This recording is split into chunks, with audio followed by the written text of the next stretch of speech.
From the outset, we knew that we wanted story to be one of the big pillars for the Force Unleashed franchise. It really heightens that sense of immersion. It gives you a character that you can relate to, it puts you into the story, and we wanted to tie into the overall saga as well.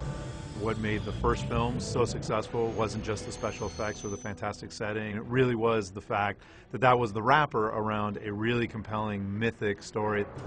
Vader is luring you back to him. Yes, I know! When The Force Unleashed released, we were very excited that the story got accolades and awards, and we really took that seriously and evolved the story for The Force Unleashed 2. The fact that George allowed us to fill the gap between Episode 3 and 4 gave us not only a challenge, but also a responsibility to the fans. So the story that fits between Episode 3 and 4 has to make sense.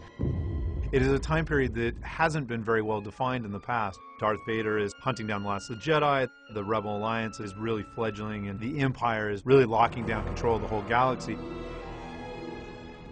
Force Unleashed 1 ended where Secret Apprentice saved the rebellion by sacrificing himself, and we thought that was a great place to take off.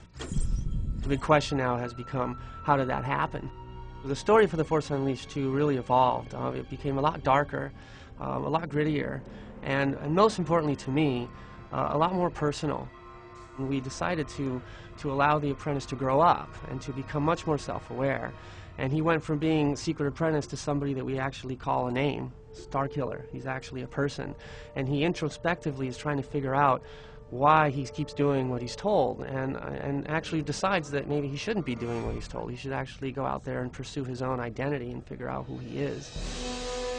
Because we start Starkiller off as allegedly a clone, and a clone who's going insane, immediately we already have a little darker tone to the story as well. So you're not really sure where he's going to end up, whether or not he's a clone, whether or not he's going insane.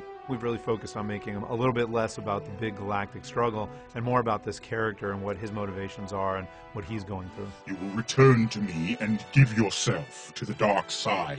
Every time we do a Star Wars game, we're always trying to expand the Star Wars universe. So Force Unleashed is a great franchise because for fans of Star Wars, you're able to play it and see things that are familiar to you. You're able to see Darth Vader and learn more about him. You're able to see Princess Leia and what she's doing during this time period and see the formation of the Rebel Alliance and how the galaxy is evolving. But because we're always expanding everything and adding new things, you also get to encounter new characters. So Starkiller has evolved and become, a hero in his own right. We wanted to continue the story of Starkiller, Darth Vader, Juno Eclipse, and General Kota. But with Force Unleashed 2, Boba Fett and Yoda play really key pivotal roles that are instantly recognizable to fans and make the story stronger. What's really cool about that is that it resonates to some of the things that you might remember for The Empire Strikes Back, where, for example, Luke was trying to figure out his self-identity, and he goes to Dagobah and meets the incredible Yoda. I'm looking for someone. Looking? Found someone you have, I would say. And goes to the Cave of Evil and uses that experience to get to the other side, much more aware, at least much more aware about what his next direction needs to be. We did something very similar for The Force Unleashed 2, where Starkiller, in the hunt for his identity, ends up in Dagobah. He, of course, comes across Jedi Master Yoda. However, he doesn't know who Yoda is. Yoda is just this kind of creature that he discovers guarding what we call the Cave of Evil, this place of immense power on Dagobah, where Luke Skywalker had his vision of Darth Vader in Empire Strikes Back. Something lost. A part of yourself, perhaps. Yoda kind of helps Starkiller figure out the next steps in his journey, really encourages him to go into the Cave of Evil and have a vision of his own in order to continue on his journey and figure out where Juno Eclipse might be.